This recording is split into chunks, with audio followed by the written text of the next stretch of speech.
And I, who had once struggled to articulate the potential I sensed in combining culinary expertise with diplomatic purpose, now directed a global program that translated that vision into tangible outcomes.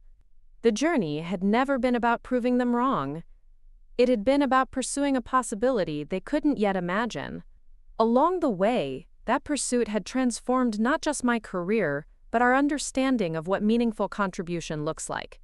2 months later, I stood in the newly expanded Culinary Diplomatic Training Center, watching as the first full class of specialized culinary diplomatic personnel completed their certification exercises. These men and women represented the institutionalization of what had begun as my individual expertise, the transformation of an innovative approach into a formalized capability that would continue beyond any single practitioner. Among them was Specialist Rivera, the young chef who had asked insightful questions about diplomatic dessert protocols years earlier. Now she demonstrated sophisticated understanding of how culinary elements could be leveraged to create specific diplomatic effects, knowledge that would soon be deployed in service of national security objectives around the world. "They're ready," Lieutenant Colonel Harris observed, standing beside me as we evaluated the final presentations. "You've created something that will outlast all of us, a whole new approach to diplomatic engagement that bridges divides conventional methods can't cross." I nodded, feeling the weight and significance of that achievement. It was never just about cooking. It was about creating connection where divisions seemed insurmountable. "The Secretary of the Army still talks about that first demonstration dinner," Harris added with a smile. "Says watching your brother's face when he realized what you actually did was almost as satisfying as the diplomatic outcomes themselves." I laughed, recalling that pivotal moment when perception had finally aligned with reality. Sometimes it takes an outside perspective to help people see what's been in front of them all along. Later that afternoon, I received notification of my next assignment, leading a specialized culinary diplomatic team for a summit addressing climate change cooperation between nations with historically adversarial relationships. The briefing materials highlighted the significance of creating informal connection channels alongside formal negotiating tables, specifically requesting the methodologies I had pioneered. As I reviewed the materials, my phone buzzed with a message from my father. "Just heard from another scholarship applicant, a young chef working with refugee communities who sees food as a path to cultural preservation and integration. Reminds me of you at that age. The vision that I couldn't see then is becoming clearer every day." I smiled, setting down the phone to return to my planning. The journey had come full circle in ways none of us could have anticipated. What began in dismissal had evolved into respect, then understanding, and finally active participation in expanding the vision. My brother, who had mocked my kitchen duty, had become a partner in building infrastructure to support it. My father, who had dismissed culinary arts as unserious, had become an advocate for its strategic significance. But the most meaningful transformation wasn't in their perception, it was in the impact of work that had always mattered, whether recognized or not. The meals that prevented conflicts, the connections that bridged divides, the approach that created openings where traditional methods had failed. These outcomes transcended personal vindication. In the end, the lesson wasn't about proving critics wrong. It was about having the courage to pursue a vision others couldn't yet see, to forge new paths when existing ones didn't lead where you needed to go. Sometimes the most significant contributions emerge from places others are quickest to dismiss. And sometimes, as my journey had proven, kitchen duty can change the world. Up next, you've got 2 more standout stories right on your screen. If this one hit the mark, you won't want to pass these up. Just click and check them out. And don't forget to subscribe and turn on the notification bell so you don't miss any upload from us. The phone in my hand grew cold as my brother's laughter echoed through the speaker. "Kitchen duty again, Sophia? When are you going to get a real job like the rest of us?" His words cut deeper than he knew, slicing through years of quiet determination. I stared at my reflection in the polished steel countertop of the military base kitchen, where I'd worked for the past decade, the head chef's insignia on my uniform catching the fluorescent light. The irony wasn't lost on me. While Marcus boasted about his management position at our father's construction company, he had no idea that in 3 hours, I would be preparing dinner for the Secretary of the Army and a delegation of 5-star generals, Before we jump back in, tell us where you're tuning in from, and if this story touches you, make sure you're subscribed, because tomorrow, I've saved something extra special for you. My name is Sophia Reeves, 34 years old, and Executive Chef of Special Operations Culinary Services at Fort Hamilton. This is the story of how I learned that true respect isn't earned by following someone else's path, but by mastering your own. For years, my family had dismissed my culinary career as just cooking, a stopgap, until I found real work. They never understood that feeding America's military elite wasn't just about food. It was about national security, diplomatic relations, and the morale of those who protected our freedom. I glanced at the calendar hanging beside the industrial refrigerator, circled in red. Operation Midnight Feast, classified, SEC Army visit. The timing couldn't have been more perfect. Marcus and my parents were scheduled to visit the base tomorrow, a courtesy tour I'd arranged months ago, hoping to finally show them what I actually did. They still thought I was working in some glorified cafeteria, slinging mashed potatoes onto plastic trays. Chef Reeves. Lieutenant Colonel Harris appeared in the doorway, clipboard in hand. Final security protocols for tonight's dinner. The secretary has requested your shrimp and grits with the Carolina hot sauce. Apparently he's still talking about it from last year's Pentagon event. I nodded, tucking my phone away. Thank you, Colonel. We're on schedule. The special dietary requirements for the Japanese attaché have been accommodated, and we've prepared alternate options for anyone with security concerns about consuming alcohol. He raised an eyebrow, impressed. Always 3 steps ahead, Chef. That's why you're the best. Oh, and your family's clearance came through for tomorrow's tour. Limited access, of course. Of course, I replied, straightening my jacket. If only my family knew that my kitchen duty required the same level of security clearance as some intelligence officers. 15 years ago, I'd walked away from the family construction business, refusing the office manager position my father had created for me. You're being foolish, he'd said, disappointment evident in his furrowed brow. Cooking is a hobby, not a career. Especially for someone with your education. Let her go, Marcus had said with a dismissive wave. She'll be back when she gets tired of smelling like garlic and working holidays. I never went back. Instead, I attended the Culinary Institute of America, specializing in international cuisine. When a visiting general tasted my food at a charity event and offered me a position cooking for diplomatic functions, I jumped at the opportunity. That was 10 years ago. Now, I oversaw a team of 20 chefs, planned meals for international military summits, and had cooked for 3 presidents. My assistant, Corporal Jennings, rushed in, her face flushed with excitement. Chef, the special ingredients from the embassy just arrived under diplomatic seal. And the advance team wants to review the table settings. I nodded, setting aside thoughts of my family. Tonight was too important for distractions. Let's make sure everything is perfect. The secretary is bringing the Joint Chiefs and that congressional delegation. This dinner could influence defense appropriations for the next fiscal year. As I moved through the kitchen, my team snapped to attention. Unlike regular military mess halls, our facility was equipped with state-of-the-art equipment, rivaling the finest restaurants in New York. Each chef had been hand-picked, not just for culinary skills but for discretion and the ability to work under pressure. Many had security clearances that would make CIA operatives envious. Tonight's menu celebrates American regional cuisines while subtly showcasing our agricultural strength, I explained, pointing to the elaborate tasting menu displayed on the screen. Remember, some of these conversations will shape international relations. Our job is to create an environment where that can happen seamlessly. My phone buzzed again. Another text from Marcus. Hey sis, excited for tomorrow's tour. Hope they let us see where the real soldiers work, not just the cafeteria. I set the phone face down, refusing to let his ignorance derail my focus. Tonight would showcase everything I'd built. Tomorrow would change how my family saw me forever. Instead of responding, I channeled my energy into final preparations, inspecting each station meticulously. By 6 p.m., the transformation was complete. Our utilitarian dining facility had been converted into an elegant reception space.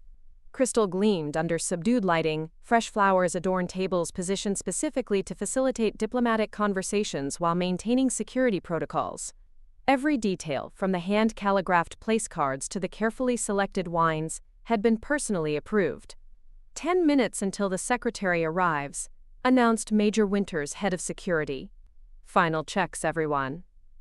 I took a deep breath, centering myself the way I always did before high-profile events.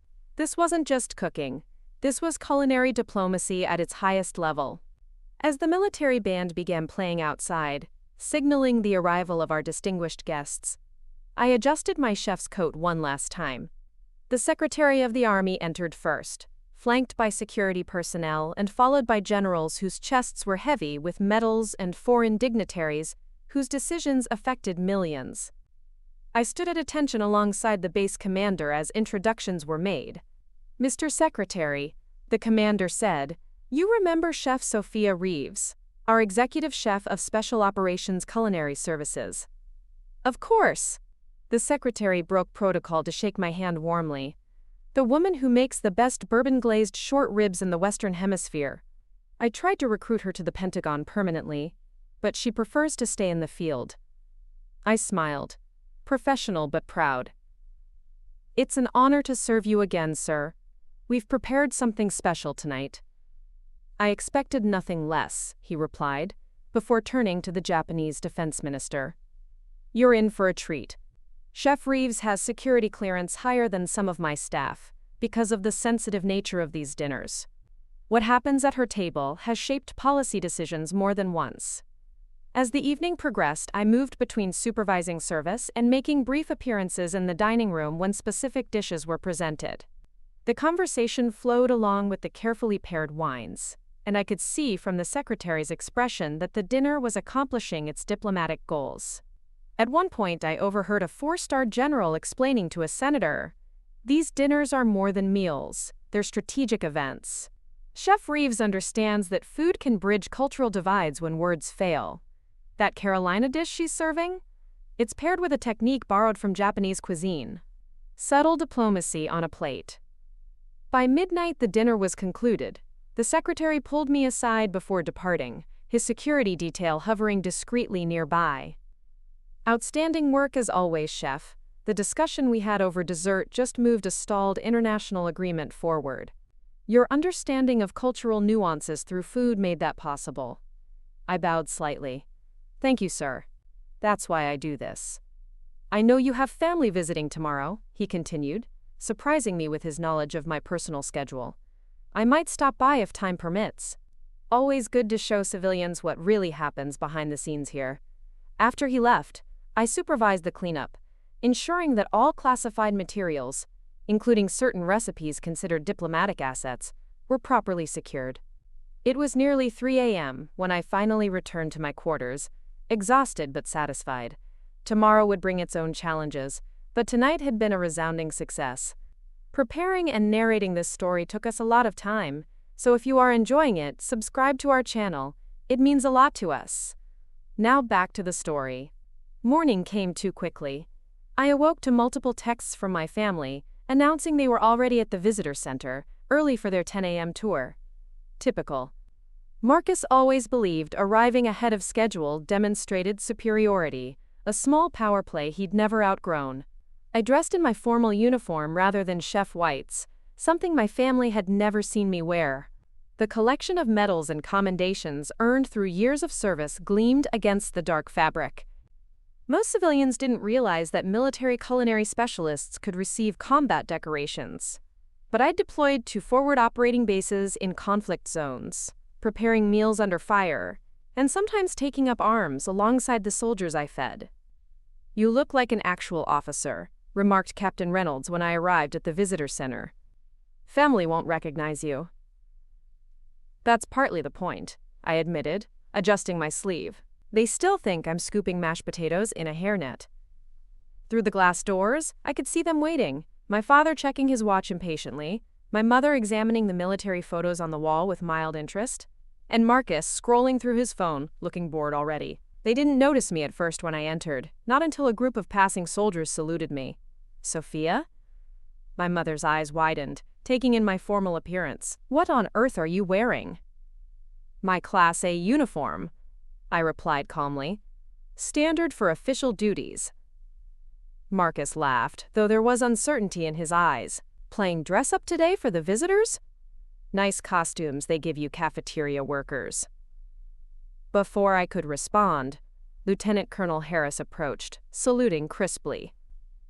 Chef Reeves' security confirmed the secretary might drop by during the tour.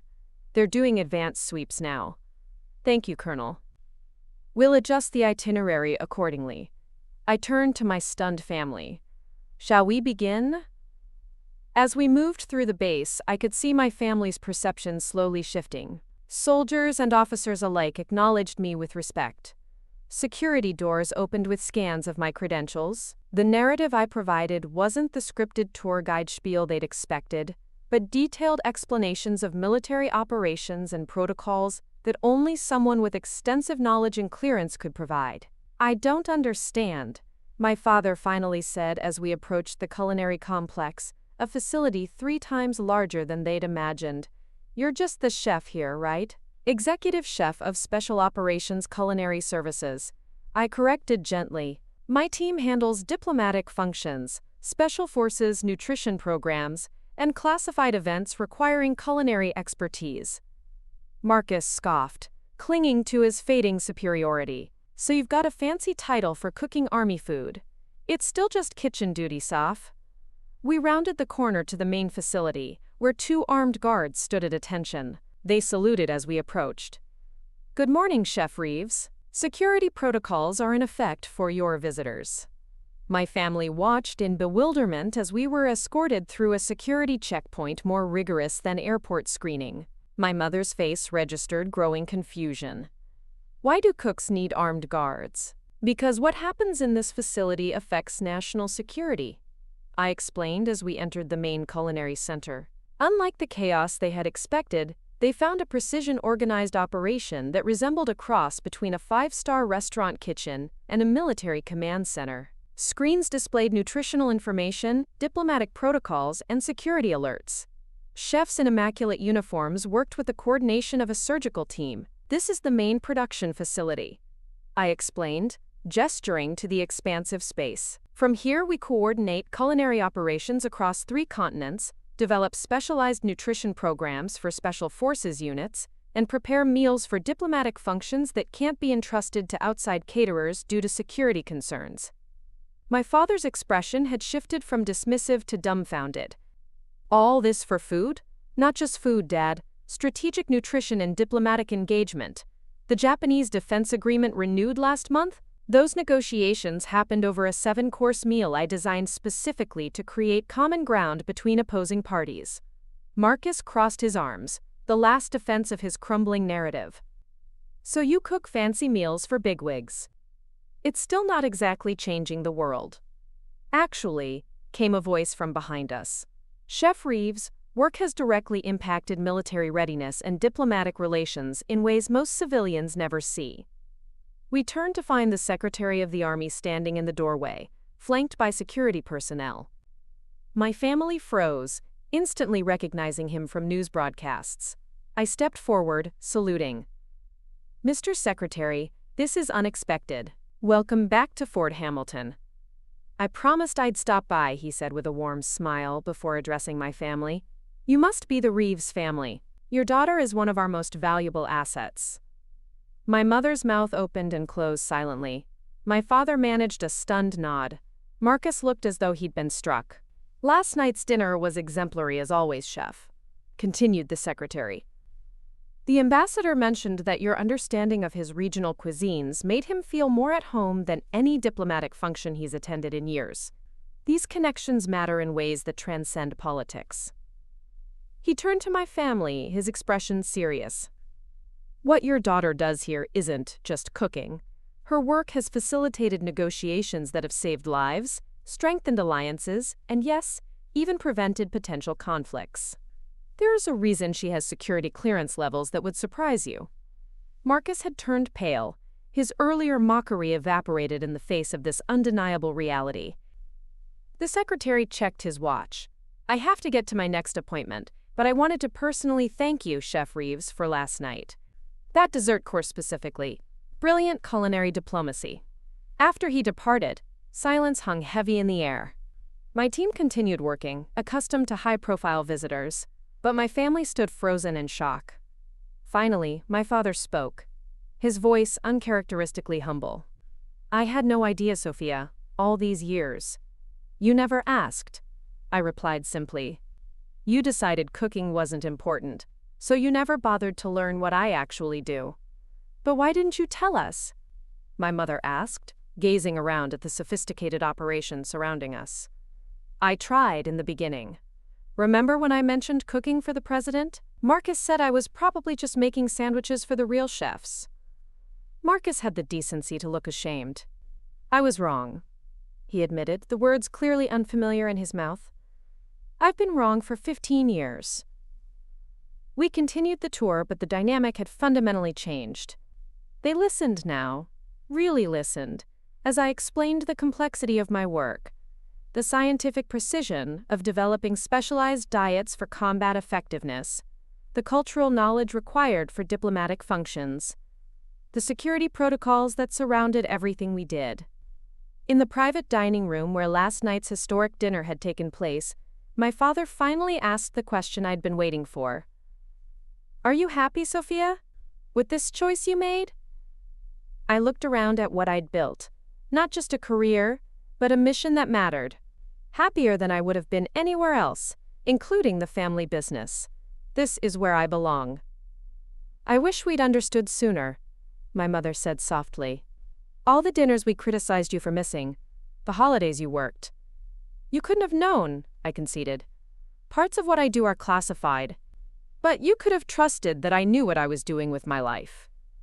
As we concluded the tour, returning to the main entrance where they would depart, Marcus hung back, waiting until our parents walked ahead. I owe you an apology, he said, uncharacteristic humility in his voice. Not just for today, but for 15 years of, well, being an ass. I smiled. Apology accepted. The Secretary of the Army knows your name, he said, still processing this reality. You have armed guards for your kitchen, and I've been treating you like you were just playing around.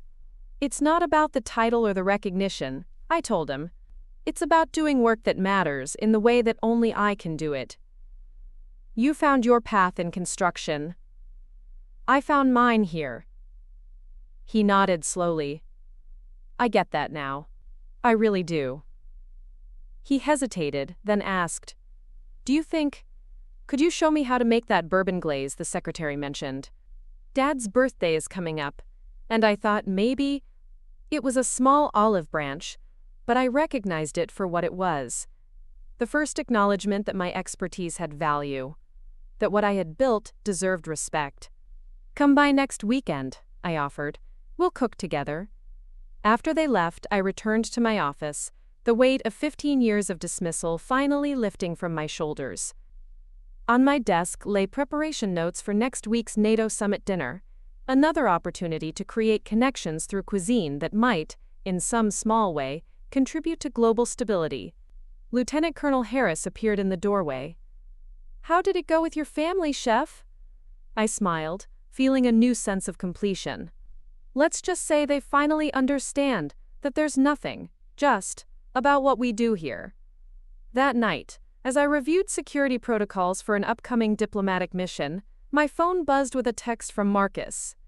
Never thought I'd say this, but I'm proud of you, sis. Sorry it took the Secretary of the Army to make me see it. I set the phone down, turning back to my work.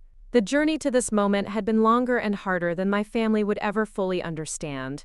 Years of proving myself in kitchens around the world, deployments to combat zones where I'd cooked in body armor, countless nights of research to understand the cultural nuances that could make or break diplomatic relations.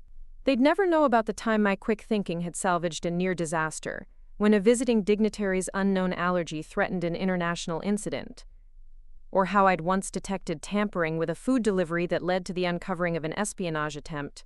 Some stories would remain classified, known only to those with the proper clearance. But finally, They understood the essential truth, that the path I'd chosen wasn't less than theirs. It was exactly where I was meant to be. And sometimes, the most important work happens in the places others are too quick to dismiss.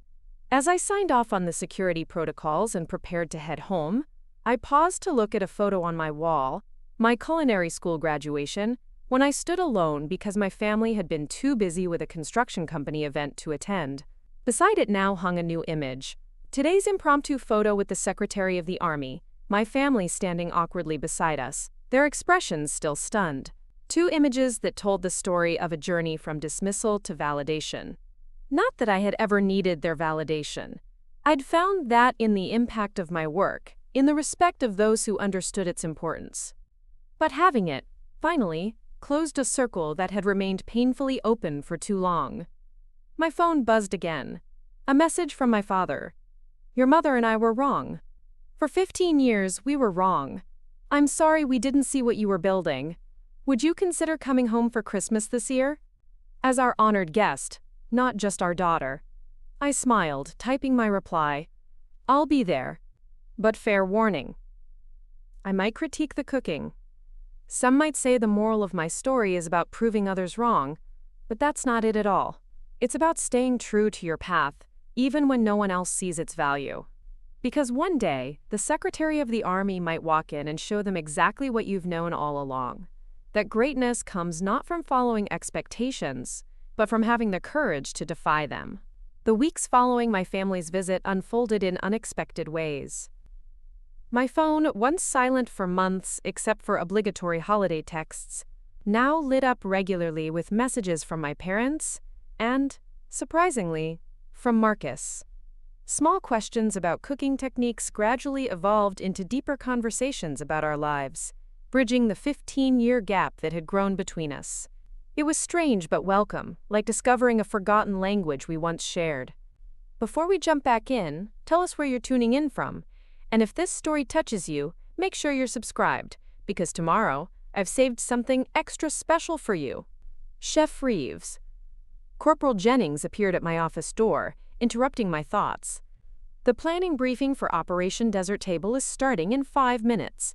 I nodded, gathering my materials. Operation Desert Table was our code name for an upcoming diplomatic dinner in Qatar, a crucial gathering of Middle Eastern defense ministers, alongside American military leadership. The stakes were incredibly high, with tensions in the region having escalated over disputed territorial waters. Our intelligence suggested that informal discussions during the dinner could potentially de-escalate the situation before it reached a critical point. As I entered the secure briefing room, conversation immediately ceased. Around the table sat military strategists, intelligence officers, and diplomatic corps representatives, all there to discuss what outwardly appeared to be just a dinner. Chef Reeves, General Mitchell nodded, gesturing to the empty chair beside him. We were just discussing the seating arrangements. Given the situation between the Qatari and Saudi delegations, we need to create an environment that encourages dialogue without forcing direct confrontation. I unfolded the dining layout I'd prepared. I've drafted 3 potential configurations, each designed to facilitate natural conversation patterns while respecting cultural hierarchies. Additionally, I've developed a menu that incorporates elements from all participating nations, with subtle nods to historical peace agreements through specific ingredient combinations. The cultural attaché leaned forward, studying my proposals. "This is remarkably thoughtful, Chef. The progression of flavors mirrors the diplomatic talking points we hope to cover. How did you develop this understanding of Middle Eastern culinary diplomacy?" 3 deployments to the region, I replied, plus specialized training with royal chefs in Jordan and Qatar. Food speaks when words fail, especially in cultures where hospitality carries deep significance. The briefing continued for 2 hours, with every detail scrutinized through both diplomatic and security lenses. By the end, my culinary strategy had been integrated into the broader diplomatic approach. With specific dishes timed to coincide with particular talking points, the Secretary of Defense hoped to introduce. As the room cleared, General Mitchell held back. "Your brother called the base commander yesterday," he said, his expression unreadable. My stomach tightened. I apologize for any inappropriate. No. The general waved away my concern. Quite the contrary. He wanted to know if the military had some sort of civilian commendation program. Said he's spent 15 years underestimating what you do here and wanted to make amends. I felt my cheeks warm with unexpected emotion. That's surprising. Family's complicated. Mitchell nodded knowingly. But it seems your brother had quite the wake-up call. The commander told him that your work receives recognition where it matters most, at the highest levels of military and government. Some of it classified, of course. Later that afternoon, I returned to the kitchen to supervise testing for the Qatar menu. The specialized facility hummed with focused energy as my team worked through each component, meticulously documenting results and adjustments. The cardamom level in the lamb needs to be increased by 8%, I noted, making marks on my clipboard. And the saffron rice needs more bloom time. Remember, we're working with local ingredients once we land, so we need to account for regional variations. Chef, one of my newer team members ventured. I've been studying the diplomatic protocols you provided, but I'm confused about why the dessert course is structured with alternating traditional and fusion elements. I smiled, appreciating the thoughtful question. Excellent observation, Specialist Rivera. The dessert course happens when formal discussions conclude and personal connections begin forming. By alternating traditional sweets that honor cultural heritage with fusion creations that represent possibility, we create a physical metaphor for the diplomatic process, honoring the past while building something new together. Rivera's eyes widened with understanding. So even the sugar work has strategic implications. Everything on that table serves multiple purposes. I confirmed. That's what separates diplomatic culinary arts from conventional fine dining. We're not just creating memorable flavors, we're crafting experiences that can shift perceptions and open dialogues. My phone buzzed with a text from Marcus. Hey sis, Dad's converting your old bedroom into a proper guest suite for when you visit. Mom's going through old photo albums looking for pictures of you cooking as a kid. I think they're trying to retroactively support your career choice. Too little too late? I smiled despite myself. Never too late to rebuild, I typed back. But tell Dad the guest suite better have a professional-grade kitchen. Marcus's response came quickly. Already suggested that. He's talking to contractors tomorrow. Says he wants to learn from you next time you're home. The gesture touched me more deeply than I expected. For years, I'd told myself I'd moved beyond needing my family's approval or understanding. Yet there was something powerfully healing about this belated recognition, not just of my success, but of the passion and purpose that had driven me from the beginning. Preparing and narrating this story took us a lot of time, so if you are enjoying it, subscribe to our channel, it means a lot to us. Now back to the story. The next morning brought an unexpected complication. I arrived at my office to find Colonel Harris waiting, his expression grave. Problem with Qatar? I asked immediately, setting down my coffee. No. The diplomatic mission is proceeding as planned. This is personal. He hesitated, then handed me a folder. Your brother's construction company has been shortlisted for the new culinary training facility expansion. The contracting officer just realized the connection. I opened the folder, scanning the bid documents.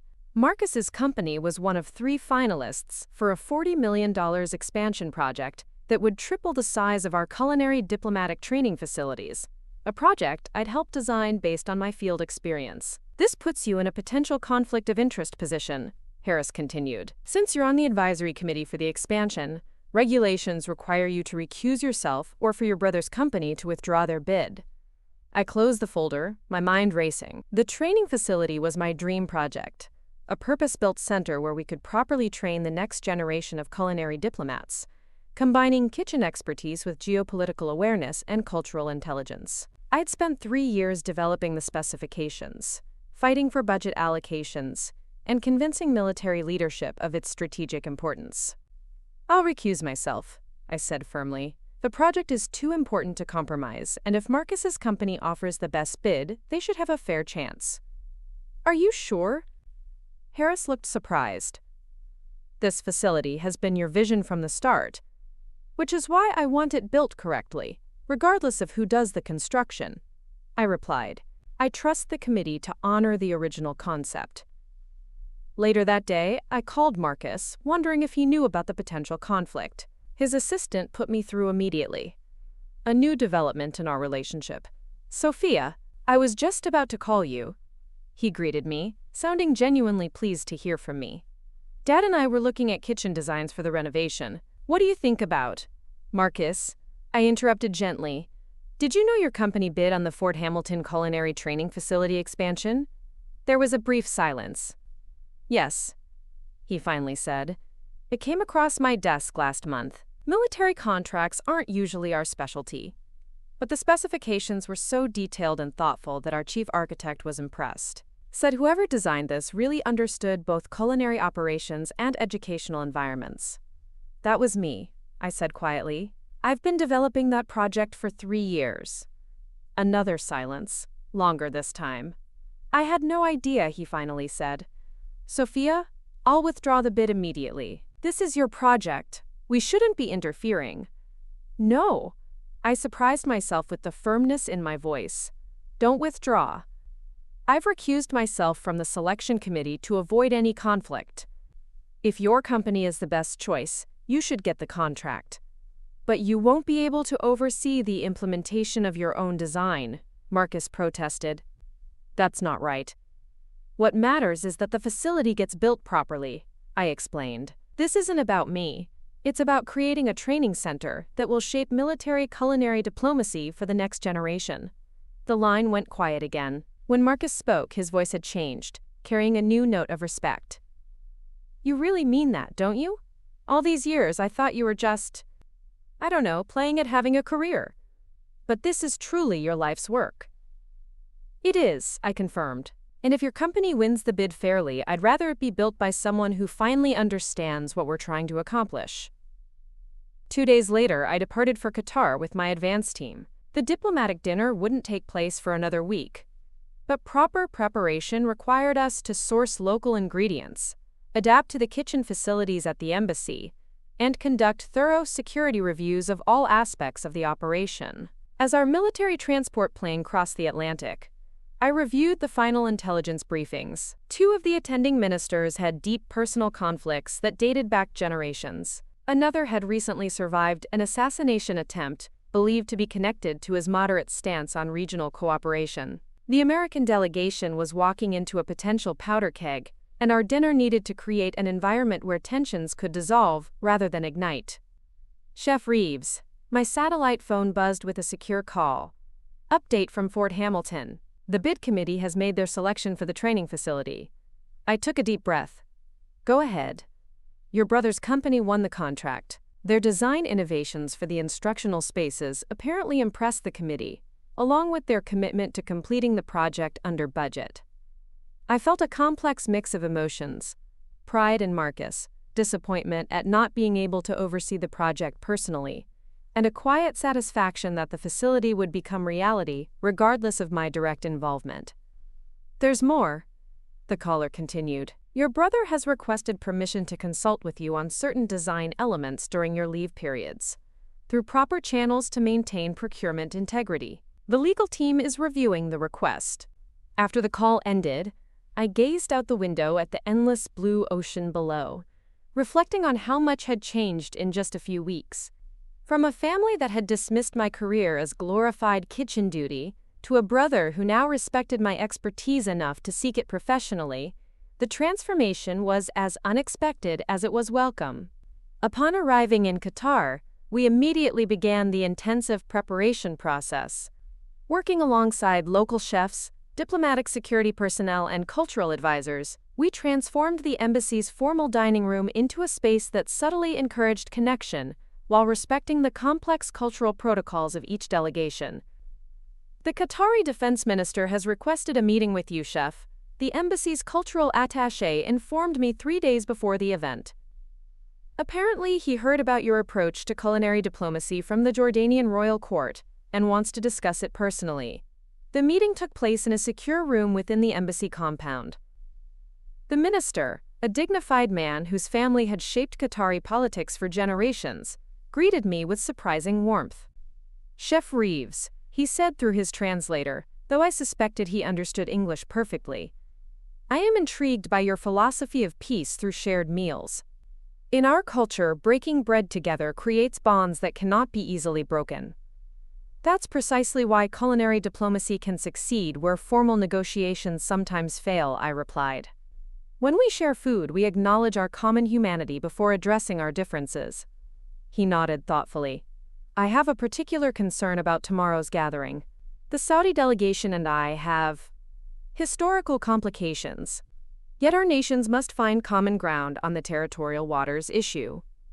I outlined my approach, explaining how the menu progression was designed to reference shared cultural heritage, before introducing elements that symbolized potential cooperation. By the time I finished, the minister was nodding with new understanding. You are not merely a chef, he observed. You are a diplomat who speaks through food. I will come tomorrow with an open mind and an open palate. On the day of the dinner, everything proceeded with military precision. Each element had been tested, security cleared, and choreographed to create specific effects at carefully timed moments. As guests arrived, the atmosphere was tense but controlled, exactly what we had anticipated. From my position overseeing final preparations, I could observe the delegations through discrete monitoring systems. Body language was stiff, conversations minimal and formal. The Saudi and Qatari ministers acknowledged each other with cool politeness, maintaining careful distance. First course ready, my sous chef reported. Implementing protocol olive branch. I nodded. Proceed. The first course, a delicate seafood preparation that referenced ancient trading routes shared by all nations present, was served simultaneously to all guests. As intended, the familiar yet elevated flavors created the first small cracks in the formal facade, with several ministers commenting appreciatively to their neighbors. By the third course, conversations had begun flowing more naturally. The American Secretary of Defense was engaged in animated discussion with the previously reserved Kuwaiti representative. More importantly, I noticed the Qatari minister gesturing the Saudi delegate closer, pointing to a particular element on his plate, the culinary metaphor for shared resources we had carefully incorporated. It's working, whispered the cultural attaché who had joined me in the monitoring room. They're actually discussing the territorial waters issue informally, exactly as we hoped. The dessert course will be crucial, I replied. That's when we transition from acknowledgement of the problem to visualization of potential solutions. When the elaborately constructed dessert course arrived, with interlocking elements representing interconnected interests, the room had transformed.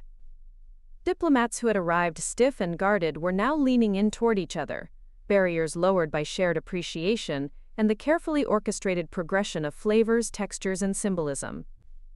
After the dinner concluded, the American Secretary of Defense made a point of visiting the kitchen, an unprecedented breach of protocol that demonstrated the evening's significance.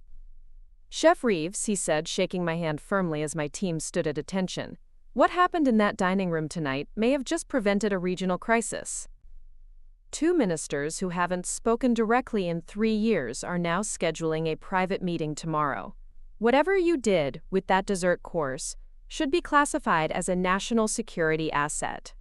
I smiled, professional pride warming me more than any formal commendation could. Just doing my job, Mr. Secretary. Your job, he echoed with a knowing smile, is apparently far more important than most people realize, including, I suspect, your family until recently. The news came 3 days later as we were preparing to return to Fort Hamilton. The Qatari and Saudi ministers had reached a preliminary agreement on the disputed waters, with formal negotiations scheduled to begin the following month. What military posturing and formal diplomacy had failed to achieve for years had been advanced significantly by a carefully designed dinner. On the flight home, I received another satellite call, this time from Marcus. Sophia, you're not going to believe this. The military has requested modifications to the training facility design. They want to expand the diplomatic simulation dining room by 40% and add some kind of specialized cultural immersion spaces. They're calling it the Qatar Protocol Upgrade. Any idea what that means? I smiled to myself, unable to share the classified details. Let's just say a recent dinner went well. The military recognizes we need more specialized training facilities for these types of operations. Operations, Marcus repeated slowly. You know, I always thought you were being dramatic when you called cooking an operation. I get it now. He paused. The committee approved my request, by the way. You can consult on the design elements during your leave periods. I told them we needed the best expert available, and apparently, that's my little sister. The pride in his voice was unmistakable, and healing in ways I hadn't expected to need. For 15 years, I'd told myself that my family's approval didn't matter, that I'd found validation in my work and the respect of those who understood its importance. Yet hearing that pride, that belated recognition, filled a space inside me that I hadn't realized remained empty. When we landed at Fort Hamilton, I was surprised to find both Marcus and my father waiting at the base entrance, special visitor passes hanging around their necks. Welcome home, Chef, Marcus said with a grin, emphasizing my title with new respect. My father stepped forward awkwardly, clearly uncomfortable on military grounds but determined to be there. Your brother told me you were returning today. We wanted to be here. The contractor meeting isn't until tomorrow, I said, confused by their presence. This isn't about the contract, my father replied quietly. This is about being here when you return from an important mission. The way we should have been all along. The simple gesture, showing up, spoke volumes. For 15 years, they had dismissed my career as unimportant, my accomplishments as trivial. Now they stood on military grounds, having navigated security protocols and bureaucracy, simply to welcome me home. As we walked toward my quarters, Marcus pointed to a newspaper he'd brought. Did you see this? There's an article about diplomatic breakthroughs in the Middle East. Mentions a significant informal dinner that created unexpected progress. I skimmed the article, smiling at the diplomatic understatement. The world would never know the full extent of what had transpired at that carefully orchestrated meal, how specific ingredients and presentations had been designed to evoke particular emotional and cultural responses, creating openings where traditional diplomacy had failed. Just doing my job, I said simply, handing the paper back. My father looked at me with new eyes. Your job, he said slowly, which apparently includes preventing international incidents over dessert. Sometimes, I acknowledged with a small smile. Other times it's just feeding people who protect our country. Both matter. He nodded, a gesture of understanding that had been 15 years in coming. Both matter, he repeated. I'm beginning to understand that now. As we reached my quarters, Marcus handed me a thick folder. Preliminary designs for the Culinary training facility. I've highlighted areas where we particularly need your expertise. The team is excited to work with you. Turns out several of our architects have family members in military service. They understand the significance of what you're building here. What I was building. Not just meals, not just a career, but a legacy that would shape military culinary diplomacy for generations to come. A legacy my family finally recognized and respected. I'll review these tonight, I promised, taking the folder. And thank you for being here. My father cleared his throat, clearly emotional but struggling to express it. No, Sophia, thank you. For continuing to excel even when we failed to see it. Your brother may have mocked your kitchen duty for 15 years, but you've proven that sometimes the most important work happens in the places others are too quick to dismiss. As they departed, promising to return for the official consultation meeting the next day, I watched them go with a sense of completion. The validation I'd claimed not to need had finally arrived, not because I'd demanded it, but because reality had become impossible to ignore. My phone buzzed with a message from the Secretary of Defense. Qatar agreement moving forward. Your kitchen duty just made history again. Well done, Chef. I smiled, tucking the phone away. Some forms of success speak for themselves. Loud enough that even those who've spent years refusing to listen eventually have no choice but to hear. The military training facility project progressed faster than anyone anticipated. What began as a standard expansion quickly evolved into something much more significant, a state-of-the-art culinary diplomatic training center that would become the first of its kind in any military branch worldwide. I found myself in the unexpected position of collaborating professionally with my brother, our childhood competitiveness transformed into complementary expertise. Before we jump back in, tell us where you're tuning in from, and if this story touches you, make sure you're subscribed. Because tomorrow, I've saved something extra special for you. These temperature-controlled staging areas are innovative, I noted during one of our planning sessions, examining the 3D rendering Marcus had prepared. I've never seen this configuration before. Marcus nodded, pride evident in his expression. We developed it specifically for this project. The thermal barriers maintain precise temperatures in adjacent zones without cross-contamination of aromas or humidity levels. It should allow your teams to prepare elements from multiple culinary traditions simultaneously without compromise. That solves a persistent challenge in diplomatic meal preparation, I admitted, genuinely impressed. We've been using makeshift solutions for years. What struck me most during these collaborative sessions wasn't just Marcus's technical skill, but how thoroughly he had researched culinary diplomatic requirements. He'd interviewed retired military chefs, studied diplomatic protocols, and even consulted with architectural firms that had designed embassies, all to ensure the facility would serve its unique purpose effectively. I wanted to understand what you do, he explained when I commented on his thoroughness. Really understand it, not just the surface level. Dad's the same way. He's been reading books on culinary diplomacy. Found some obscure academic journal that published an article about your work in Jordan, though they didn't use your name for security reasons. The thought of my father, who had once dismissed cooking as just a hobby, now poring over academic journals about culinary diplomacy, was both amusing and touching. Small steps, perhaps, but meaningful ones. Construction began in early spring, with the groundbreaking ceremony attracting unexpected attention. What would normally have been a routine military infrastructure project had somehow caught the interest of several prominent officials, including a Deputy Undersecretary of Defense and representatives from the State Department's diplomatic corps. Your Qatar success has elevated the profile of culinary diplomacy, Lieutenant Colonel Harris explained as we watched the ceremonial first shovels break ground. There's talk of expanding similar capabilities across multiple branches and diplomatic postings.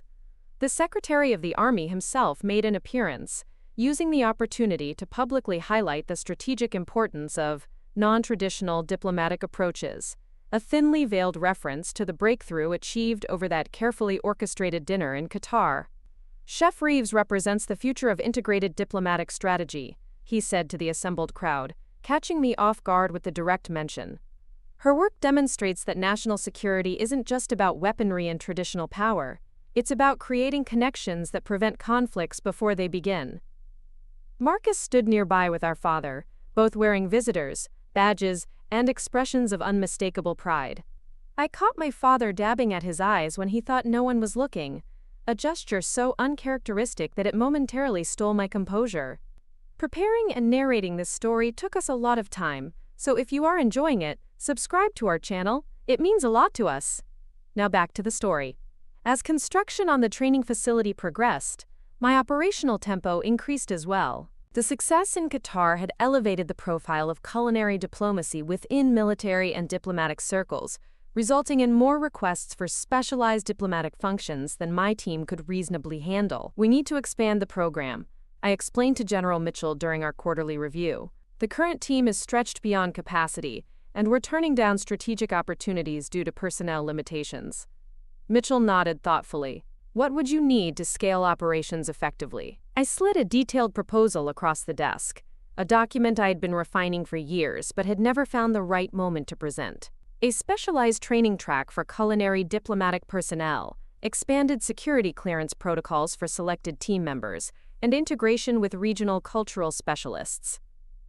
Mitchell skimmed the document, eyebrows rising. You've been thinking about this for some time. Since my second deployment, I admitted. I've been gathering data on outcomes and effectiveness, building the case incrementally. He closed the folder, decision already made. Draft the formal request for personnel allocation. I'll expedite it through channels with my endorsement. 2 weeks later, I received notification that my proposal had been approved at the highest levels, with resources exceeding my initial request. The explanation came in a classified briefing.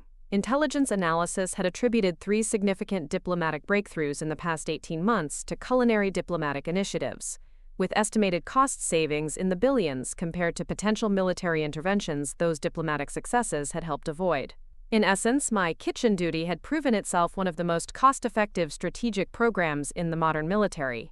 The expansion meant I would need to develop a formal training curriculum for culinary diplomatic specialists, something that had never existed before. This wasn't just about cooking techniques or cultural knowledge, but the delicate intersection of geopolitics, psychology, cultural symbolism, and gastronomic science. I spent weeks developing the framework, drawing on my 15 years of experience and the documented outcomes of previous diplomatic culinary engagements. The curriculum would need to balance technical culinary training with geopolitical awareness, security protocols, and the psychological aspects of dining experiences. "You look exhausted," Marcus observed during one of our weekly facility planning meetings. "Everything okay?" I pushed a stack of curriculum drafts aside, rubbing my temples. Just creating an entirely new military specialization from scratch. No pressure. He laughed, then grew serious. "You know, it's still strange to me that you've been doing this work for 15 years, and until recently, none of us had any idea what it actually involved." "You never asked," I reminded him gently. "No, we didn't," he acknowledged. "We were too busy assuming we knew better than you about your own life." He paused, seeming to wrestle with something. "Dad wanted me to ask if you'd consider coming home for dinner next weekend." "Mom's birthday." I hesitated, memories of previous family gatherings surfacing. The subtle dismissals, the changed subjects when I tried to share professional accomplishments, the underlying assumption that my career was somehow less significant than Marcus's work at the construction company. "It would be different now," he added quietly, reading my hesitation. "They're different. I'm different." I nodded slowly. "I'll check my schedule." The following week brought an unexpected development. A congressional delegation requested a tour of our culinary diplomatic facilities, including a demonstration of our methodologies. Such interest from lawmakers was unprecedented and potentially significant for the program's future funding and expansion. "They've specifically requested that you lead the presentation, Chef Reeves," Colonel Harris informed me. "Apparently, word of your Qatar success has reached the intelligence committees." The day of the congressional visit coincided with the installation of specialized equipment in the nearly completed training facility. I found myself dividing my attention between final preparations for the delegation and reviewing technical specifications with the construction team. Marcus had come to oversee the installation personally, bringing our father along, ostensibly to consult on some technical aspect, but I suspected he simply wanted to witness the project's culmination. "This is impressive," my father said, gazing around the expansive main kitchen that would soon train the next generation of culinary diplomatic specialists. "Much more complex than I imagined." "It's not just a kitchen," I explained, warming to the subject. "It's a diplomatic tool, a cultural laboratory, and a security operations center combined." He nodded, a new understanding in his eyes. "I see that now." He hesitated, then added, "I wish I'd seen it sooner." Before I could respond, Colonel Harris appeared at the doorway. "Congressional delegation has arrived, Chef. They're assembling in the briefing room." I excused myself, quickly changing into my formal uniform before heading to meet the lawmakers who could potentially shape the future of the program I'd helped build. The delegation consisted of 7 representatives and 2 senators, all members of committees related to defense, intelligence, or foreign affairs. Their expressions as they entered the briefing room ranged from politely interested to openly skeptical, exactly what I'd expected. Culinary diplomacy sounded soft to those accustomed to discussions of weapons systems and troop deployments. "Thank you for visiting Fort Hamilton today," I began, standing confidently before them. "I understand that culinary diplomacy might seem like an unusual military priority. By the end of today's briefing and demonstration, I hope to change that perception." Over the next hour, I presented case studies, outcome analyses, and cost-benefit comparisons that demonstrated the strategic value of our work. Without violating classification restrictions, I outlined how carefully designed diplomatic meals had advanced American interests in ways traditional approaches had failed to achieve. In the Qatar case, I explained, referencing the sanitized briefing materials they'd received, conventional diplomatic channels had reached an impasse after 3 years of negotiations. One strategically designed dinner created the breakthrough that eventually led to the Territorial Waters Agreement, preventing a potential regional crisis at a fraction of the cost of military intervention. Senator Harrington, known for his skepticism toward non-traditional defense spending, leaned forward. "And you're suggesting that it was the food that made this difference?"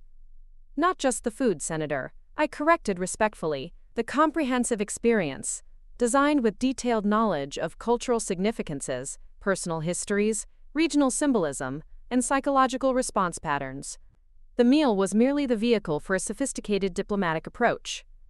By the time we moved to the demonstration portion, where my team showed how specific menu elements were developed to address diplomatic challenges, I could see the skepticism fading from most of their expressions.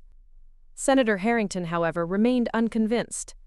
"This all seems very abstract," he commented as we concluded the formal presentation. "Difficult to measure concrete outcomes." "On the contrary, Senator," I countered, "we track outcomes meticulously. Perhaps a practical demonstration would be more compelling?" I gestured toward the dining room where my team had prepared an abbreviated version of a diplomatic meal. "If you'll join me for lunch, I believe I can make the methodology more tangible." What followed was a carefully orchestrated experience that I had designed specifically for this group of lawmakers, drawing on intelligence briefings about their backgrounds, relationships, and current points of tension within the delegation. Without their knowledge, I was demonstrating culinary diplomacy in real time, using them as the subjects. The meal began with significant distance between various factions of the delegation, particularly between Senator Harrington and Congresswoman Chen, who had publicly clashed over defense appropriations the previous month. By the third course, carefully designed to reference shared values while acknowledging different perspectives, their conversation had shifted from stilted politeness to engaged discussion. "The pattern you're experiencing," I explained as dessert was served, "mirrors exactly what occurred in Qatar.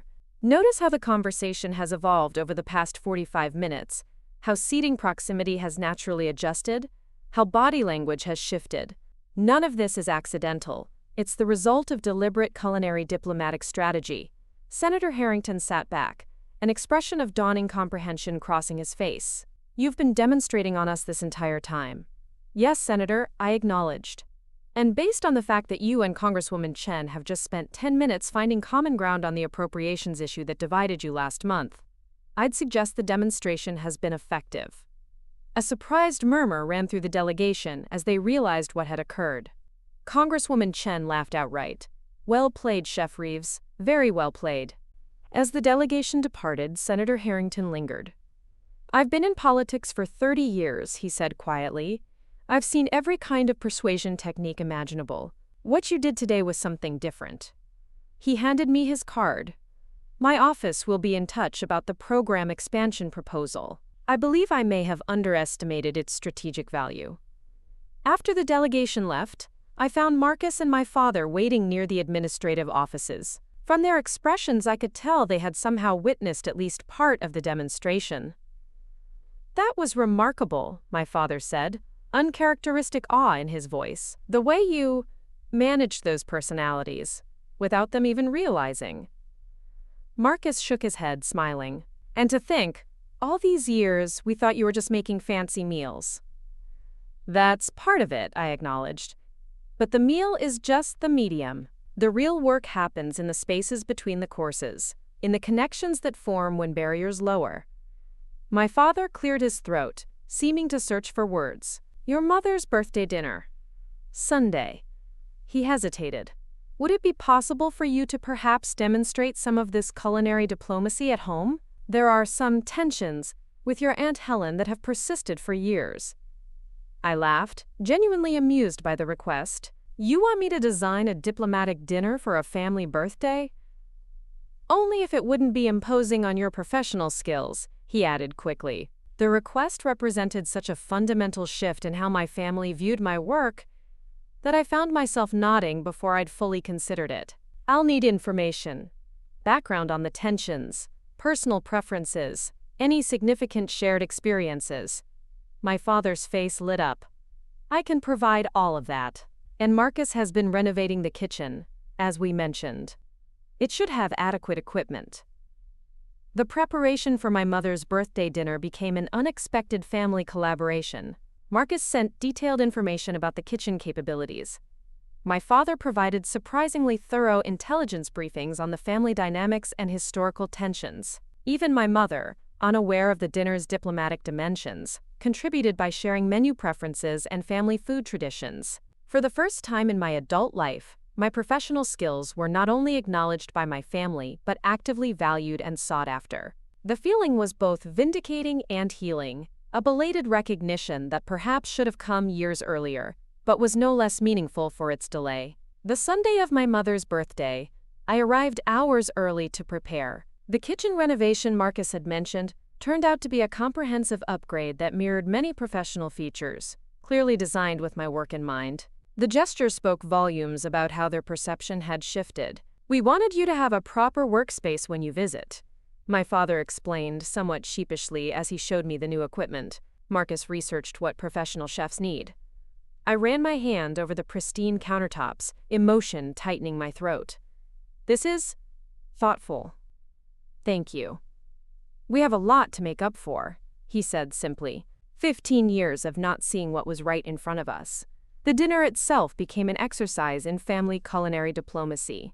I designed each course to subtly address specific family dynamics, the starter referencing shared childhood memories to establish common ground, the main course incorporating elements that acknowledge differences while emphasizing complementary strengths, and the dessert structured to facilitate reconciliation conversations. The techniques that had helped broker peace between hostile nations worked remarkably well on family tensions. By the time my Aunt Helen and my mother were sharing tearful laughter over dessert, past grievances seemingly forgotten, the rest of the family was looking at me with new understanding. "It's not just the food, is it?" Marcus whispered as we cleared plates. "You're orchestrating the entire emotional experience." I nodded. "Food is just the medium. It's what happens around the table that matters." Later that evening, as the gathering wound down, my mother pulled me aside. "That was the best birthday I can remember," she said, eyes bright with emotion. "Not just the food, though that was extraordinary. Something about tonight felt healing." "That was the intention," I admitted. "Professional skills applied to personal matters." She shook her head slowly. "All these years, we thought we understood what you did. We had no idea." She paused, gathering herself. "I'm sorry, Sophia. We should have trusted that you knew your own path." "It's never too late to start understanding," I replied, squeezing her hand. As I prepared to leave, my father approached with an envelope. "We wanted to give you something," he said, uncharacteristic uncertainty in his voice. "To acknowledge, well, everything." Inside the envelope was a formal letter, the kind used for company announcements. It detailed the creation of a culinary education scholarship in my name at the Culinary Institute of America, funded by the family construction company. The scholarship was specifically designed for students interested in diplomatic and cross-cultural culinary careers. "We can't change the past," my father said quietly. "We can't give back the support we should have provided 15 years ago. But perhaps we can help ensure that other young chefs with similar ambitions don't face the same barriers." The gesture struck me deeply, not just for its generosity, but for what it represented. This wasn't just acknowledgement of my success, it was understanding and embracing of my vision. They hadn't just recognized that I had succeeded despite their dismissal. They were now actively supporting the path I had chosen. "Thank you," I said simply, knowing they would understand the depth behind those two words. The following week brought the official opening ceremony for the Culinary Diplomatic Training Center. What had begun as a standard facility expansion had evolved into something far more significant, a first-of-its-kind institution that would formalize and advance the work I'd been pioneering for 15 years. The ceremony attracted more attention than anyone had anticipated.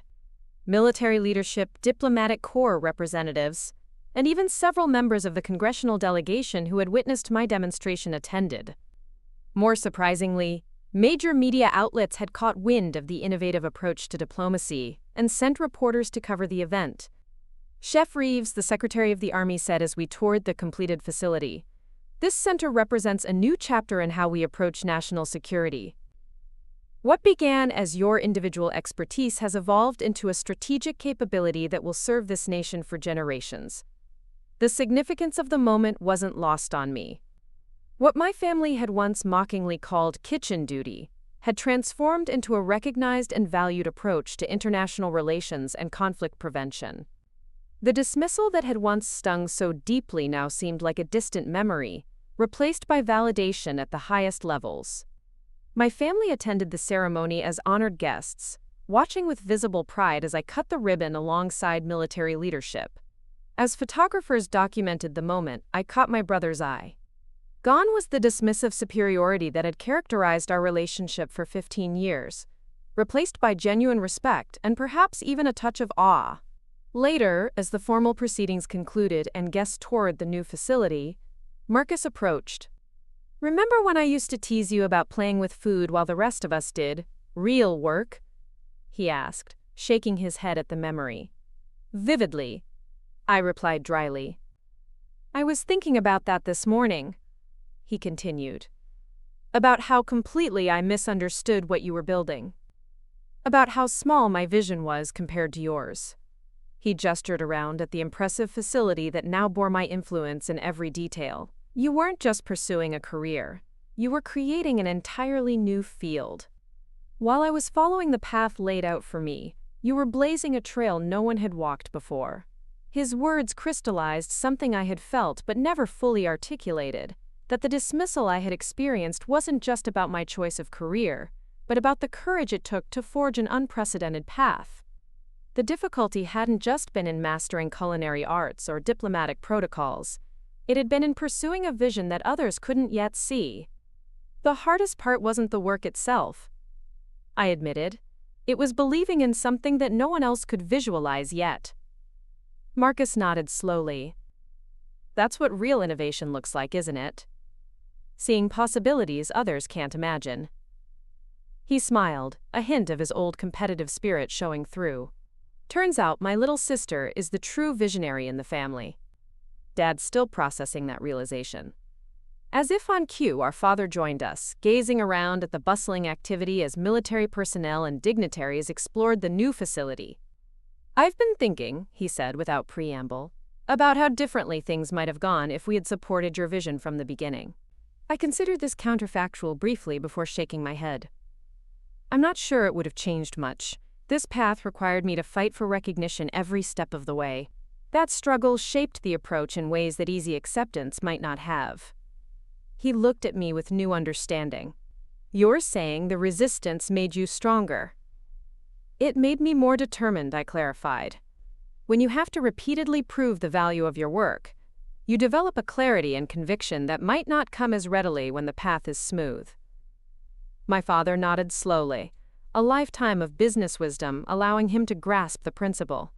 "Still," he said quietly, "I wish we had been wise enough to see what you saw." As the day concluded and the last guests departed, I found myself alone in the heart of the facility, the main instructional kitchen, where future culinary diplomatic specialists would learn to broker peace through shared meals.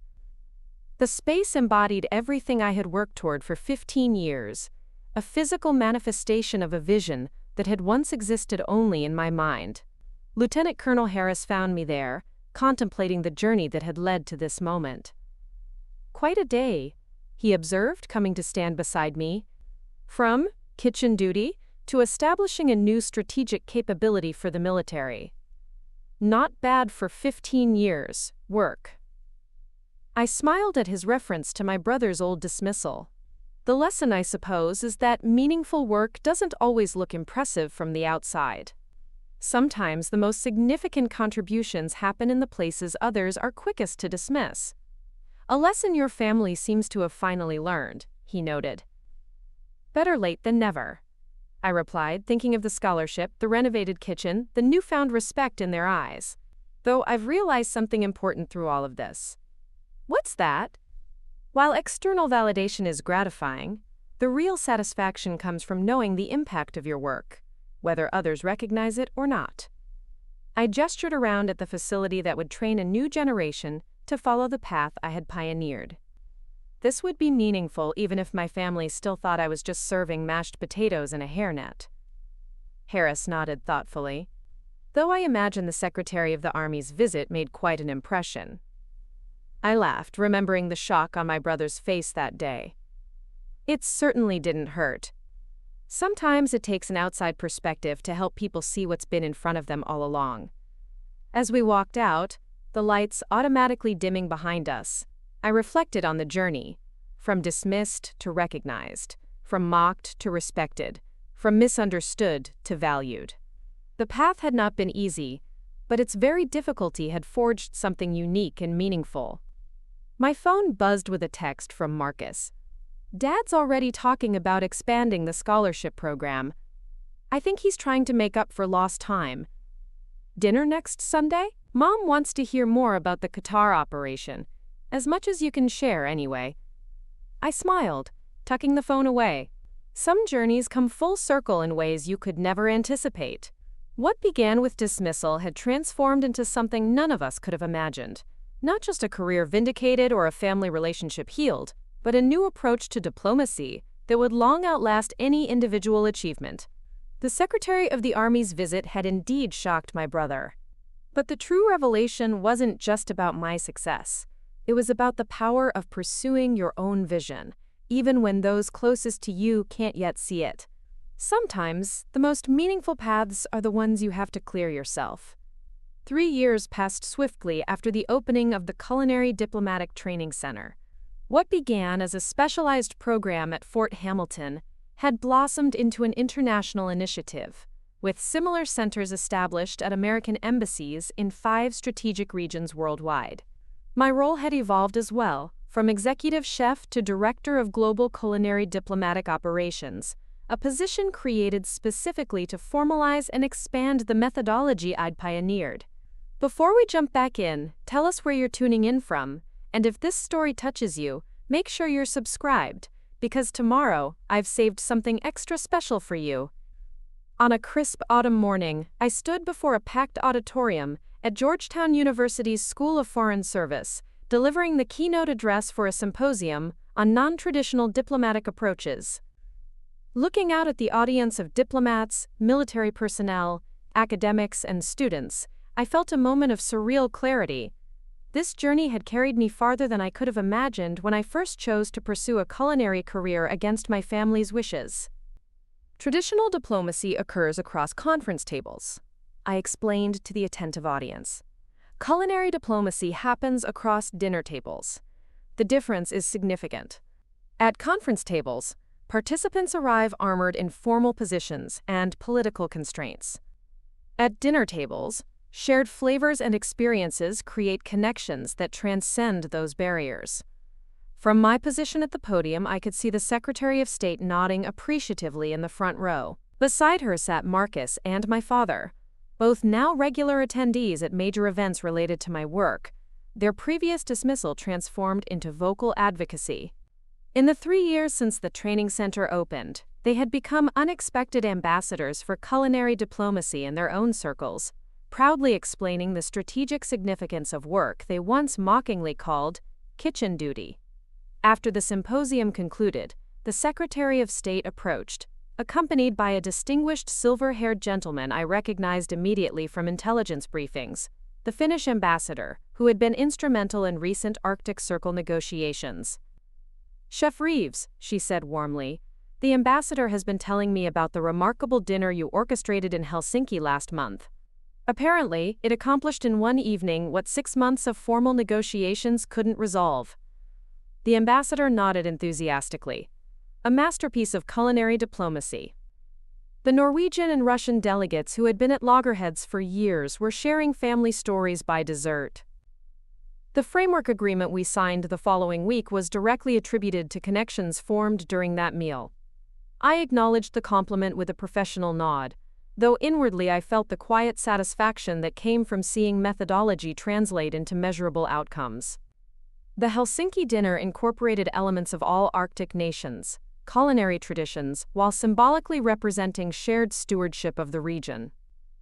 We've found that common ground is often easier to discover through shared cultural experiences than formal declarations. Whatever you did, the secretary said, it worked. The president has been briefed on the approach and is interested in expanding its application. We'd like you to consider taking on a more formal advisory role with the State Department, alongside your military duties. The offer represented yet another validation of the path I'd chosen, and an expansion of influence I couldn't have anticipated even 3 years earlier. As we discussed the possibilities, I caught sight of my father and brother waiting patiently nearby, their faces reflecting a pride that had been long in coming but was now unreserved. Later, as we shared lunch at a nearby restaurant, my father shook his head in quiet amazement. "The Secretary of State," he mused, "seeking your counsel on diplomatic strategy. I'm still trying to wrap my head around how far you've come." "How far we've all come," I corrected gently. "Your perspective has evolved as much as my career has." Marcus laughed. "True. Though you have to admit, Sophia, what you're doing now goes far beyond what any of us imagined when you first talked about culinary school. We thought you'd be running a restaurant at best." Preparing and narrating this story took us a lot of time, so if you are enjoying it, subscribe to our channel. It means a lot to us. Now back to the story. "That was the limitation of vision," I replied thoughtfully. "Not seeing that culinary arts could be more than restaurant work, that food could be a diplomatic tool, a security asset, a bridge between cultures." My father nodded slowly. "I've been thinking about that a lot lately, about limited vision, about how often we mistake the familiar path for the only path." He paused, choosing his words carefully. "The construction business was what I knew, what my father knew. I couldn't see beyond it, so I couldn't understand why you would choose differently." This level of reflection was new for my father, a man who had built his identity around certainty and conviction. The humility in his words touched me deeply. "The scholarship program has been eye-opening," he continued. "Meeting these young culinary students who see food as a vehicle for social change, diplomatic engagement, cultural preservation. It's expanded my understanding of what's possible. The culinary education scholarship my family had established in my name had indeed flourished beyond initial expectations. What began as a single annual award had expanded into a comprehensive program supporting students pursuing non-traditional culinary careers, from diplomatic services to conflict resolution, through shared cultural experiences. The third-year scholarship recipients are graduating next month," Marcus added. "They've specifically requested that you deliver the commencement address. Several have already been recruited for internships with the State Department's new Culinary Diplomatic Corps." The thought of these students, young chefs following and expanding the path I had helped clear, brought a profound sense of fulfillment.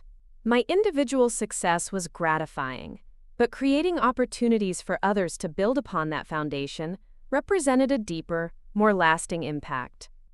"I received an interesting call yesterday," my father said, changing the subject, "from Senator Harrington's office. Apparently he's chairing a special committee on innovative diplomatic and security approaches. He wants to include the family perspective in upcoming hearings, specifically how our understanding of your work evolved over time."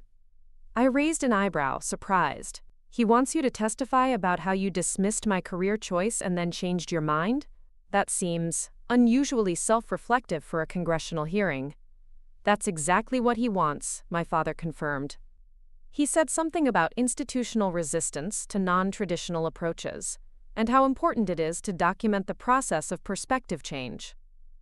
He looked somewhat uncomfortable. I told him I'd do it if you approve. It means publicly acknowledging how wrong we were for all those years. The willingness to admit error so publicly represented yet another evolution in our family dynamic. From dismissal to private acknowledgement to public testimony, the journey had transformed not just my career, but our entire relationship. I think it could be valuable, I said thoughtfully, not just for the congressional record, but for other families struggling with similar dynamics. Sometimes hearing someone else's story of changed perspective can open doors in your own thinking. Marcus nodded in agreement. The my way or the highway approach to career paths is still alive and well in many families. Maybe hearing a success story from the other side could help both generations navigate those conversations more productively. Our lunch concluded with discussion of the upcoming family holiday gathering, now an annual tradition that had been revitalized by our reconnection. What once had been tension-filled obligations had transformed into genuine celebrations, often centered around collaborative cooking experiences, where I shared simplified versions of diplomatic culinary techniques with relatives who now viewed my expertise with something approaching awe. The following week brought an unexpected invitation, a request to participate in a highly classified briefing at the Pentagon regarding an emerging international situation. The specific nature of the crisis wasn't disclosed in the initial communication, but the urgency was clear. I rearranged my schedule and arrived at the Pentagon the following morning, passing through multiple security checkpoints before being escorted to a secure conference room deep within the complex. Inside, I found a gathering of military intelligence officers, State Department officials, and security analysts, all focused on elaborate displays showing a region one immediately recognized as the border between two Central Asian nations, with a history of territorial disputes and ethnic tensions. Chef Reeves, General Mitchell greeted me. Thank you for coming on short notice. We have a situation developing that may benefit from your specialized approach. Over the next hour, I was briefed on escalating tensions that threaten to destabilize a region of critical strategic importance. Traditional diplomatic channels had reached an impasse, with leaders on both sides constrained by internal political pressures that made compromise seemingly impossible. We need an alternative approach, the State Department representative explained. The principals involved need to find common ground without publicly appearing to retreat from established positions. You're thinking of an informal diplomatic engagement through culinary channels, I surmised, already analyzing the cultural and personal elements that would need to be considered. Precisely, confirmed the general. A private dinner, away from media scrutiny, where relationship building can occur outside formal negotiating parameters. What followed was an intensive planning session where my culinary diplomatic methodology was integrated into the broader strategic approach. Intelligence provided detailed profiles of the key participants, their personal histories, cultural backgrounds, known preferences, and potential points of connection. Security teams outlined the logistical challenges of creating a neutral space that would feel intimate rather than official. By evening, we had formulated a comprehensive strategy, a carefully designed dining experience that would create the conditions for connection while acknowledging the complexity of the situation. Every element, from menu to music, seating to service style, was calculated to facilitate the specific diplomatic outcomes needed. This is remarkable, commented one of the intelligence analysts as we reviewed the final plan. I've been working this region for 15 years, and I've never seen cultural elements and psychological factors integrated so seamlessly into a diplomatic approach. The general nodded in agreement. This is why culinary diplomacy has gained traction at the highest levels. It accesses aspects of human connection that traditional methods often can't reach. 2 weeks later, I found myself halfway around the world, overseeing final preparations for what officially appeared to be a private cultural dinner, but was, in reality, a sophisticated diplomatic intervention.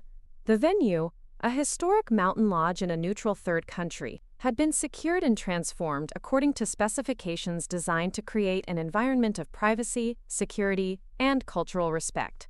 As the delegations arrived separately, tension was evident in rigid postures and formal greetings. These were individuals who had spent years viewing each other as adversaries, constrained by historical grievances and contemporary political pressures. Creating connection would require more than good food. It would demand a carefully orchestrated experience that acknowledged differences while illuminating common ground. The meal began with a ceremonial tea service that incorporated elements from both cultural traditions, served in a way that required mutual participation. This small act of shared ritual, pouring for one another, acknowledging with traditional gestures, established a baseline of respect before any substantive issues were broached. From there, each course built upon the foundation of the previous, introducing elements of shared cultural heritage that predated modern borders, celebrating agricultural traditions that connected rather than divided the region, and subtly referencing historical periods of cooperation that had been overshadowed by more recent conflicts. By the third course, I observed the first signs of softening, a shared appreciation for a particular spice blend, a discovered connection between family histories. A moment of genuine laughter over a cultural misunderstanding clarified. These were the small breakthroughs that traditional negotiating tables rarely witnessed, human connections forming beneath the crust of official positions. The carefully selected wines, chosen not just for pairing qualities but for symbolic significance, further loosened formal restraints. By dessert, conversation had transformed from stilted diplomatic exchange to genuine dialogue, with personal stories replacing policy statements and shared challenges acknowledging mutual vulnerability. When the official interpreter was briefly called away, I watched in quiet amazement as the two principal leaders continued conversing in a mixture of their native languages and broken English, finding ways to communicate directly rather than through official channels. It was precisely the breakthrough we had designed the experience to facilitate. As the evening concluded, no formal agreements were signed, no official statements issued. That wasn't the purpose of the engagement. What had been accomplished was more subtle but potentially more significant: the establishment of personal connection that could sustain diplomatic progress when inevitable obstacles arose. "Remarkable work, Chef Reeves," the American ambassador commented as the delegations departed separately. "What happened here tonight will never appear in official diplomatic records, but it may well prevent a regional conflict that would have affected millions." I nodded, professional satisfaction tempered by the understanding that such outcomes were never guaranteed. The meal opens the door. They still have to choose to walk through it. "But without the door, there's no possibility of passage," she replied wisely. "What you've created is an opening where none existed before." Upon returning to the United States, I received notification that the Central Asian situation was progressing toward resolution, with both parties now engaged in productive negotiations that built upon the connections established during our dinner. The official diplomatic record would never mention the mountain lodge, the carefully designed menu, or the moment when adversaries found common ground over shared cultural heritage. But those of us involved understood the critical role that unofficial engagement had played. 3 days later, I stood before the Congressional Committee where my father was scheduled to testify about his evolution from dismissing to embracing non-traditional career paths. The hearing room was more crowded than anticipated, with representatives from multiple government agencies, educational institutions, and policy organizations in attendance. Senator Harrington opened the proceedings with a statement that framed the broader context.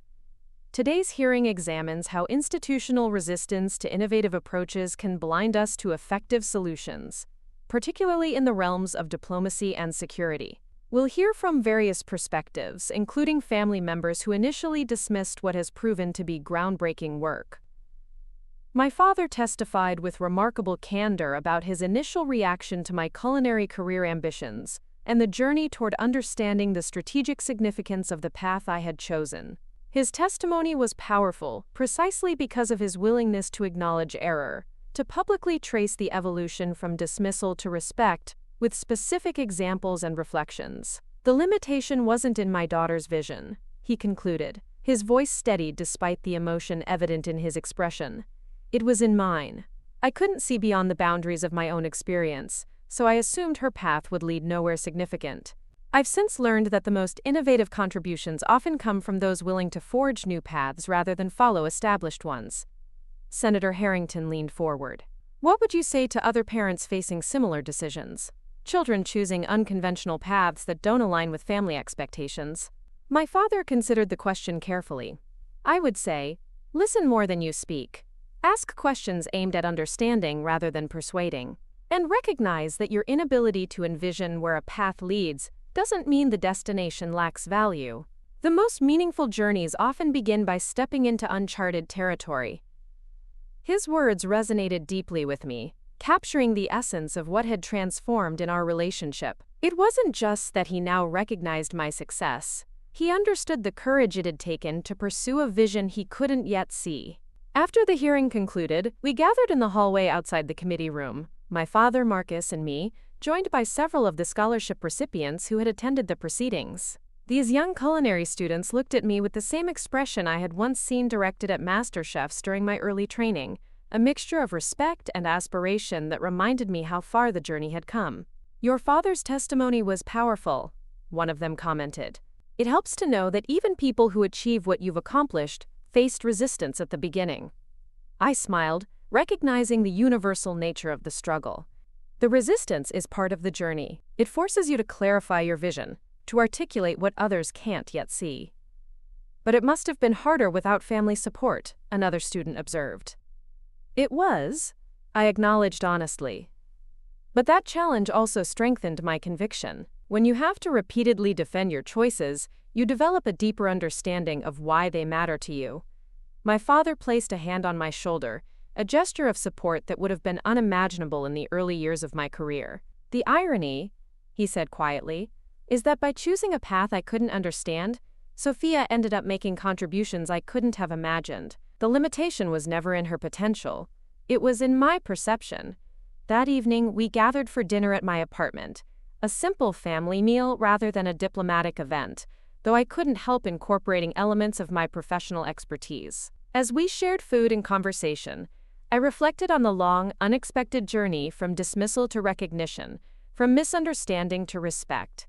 "I received a call from the Secretary of State today," I mentioned as we finished dessert. "The Central Asian situation has been resolved peacefully. A framework agreement was signed this morning." "The dinner worked," Marcus concluded, having been briefed on the general approach though not the classified details. "It created an opening," I clarified. "The diplomatic teams did the technical work, but the personal connections formed during the meal made difficult compromises possible." My father shook his head in quiet amazement. "From kitchen duty to preventing international conflicts, I still struggle sometimes to grasp the scope of what you've built.